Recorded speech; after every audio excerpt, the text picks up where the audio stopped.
নুমলীগড়তো অপৰিৱৰ্তিত হৈ আছে বান পৰিস্থিতি। এতিয়াও পানীৰ মাজতে ককবকাইছে বহু পৰিয়ালে। ১ নম্বৰ পাৰঘাটৰ লগতে ইয়াৰ সমীপৰ বহু পৰিয়াল এতিয়া বানৰ কবলত। কাষৰীয়া নুমলীগড় উচ্চ মাধ্যমিক বিদ্যালয়ৰ অস্থায়ী শিবিৰত আশ্ৰয় ল'বলগীয়া হৈছে একাংশ লোকে। নষ্ট হৈছে বৃহৎ পৰিমাণৰ কৃষিভূমি। এয়া হৈছে নুমলীগড়ৰ বৰ্তমানৰ পৰিৱেশ আৰু বৰ্তমান নুমলীগড়ত কেনেধৰণৰ পৰিৱেশ পৰিস্থিতি, বানত বিধ্বস্ত লোকসকলে কেনেধৰণে সময় কটাবলগীয়া হৈছে, এই সন্দৰ্ভত আমাক সবিশেষ জনাব বিভা শইকীয়াই। ১ নং পাৰঘাটত যি পাৰঘাটৰ অঞ্চলৰ লোকসকলৰ পানী অলপ কমিছে, কিন্তু অপৰিৱৰ্তিত হৈ আছে এই পাৰঘাটৰ অঞ্চল। বিশেষকৈ দেখা পোৱা গৈছে যে ২ নং পাৰঘাটত যি ৰাস্তা এটা পানীয়ে ভাঙি পেলাইছে আৰু ধনশিৰি নৈ অলপ পানী কমিছে যদিও এই অঞ্চলৰ লোকসকলৰ ঘৰৰ এতিয়ালৈকে পানী কমা নাই।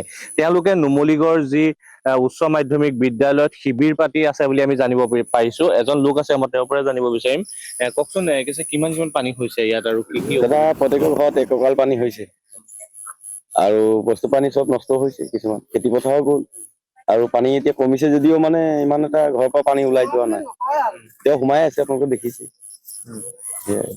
আপোনালোকৰ মানুহবোৰ ক'লৈ গ'লগে? আমাৰ মানুহ এতিয়া চব হাইস্কুলত গৈছে, নুমলীগড় হাইস্কুলত।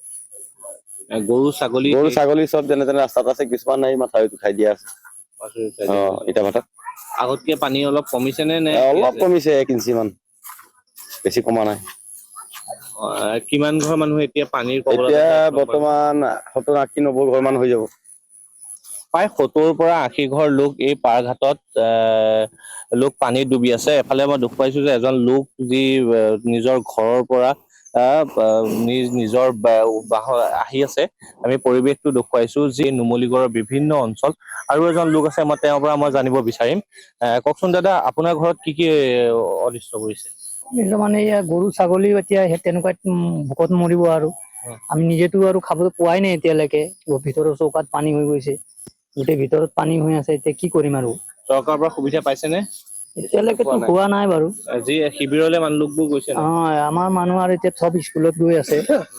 স্কুলত আৰু এতিয়া তাতে কি হ'ব আৰু গ'লে মানেহে গম পাম আৰু। কি আপোনালোকে কিমান ঘৰত আপোনালোকৰ পানী ডুবি আছে?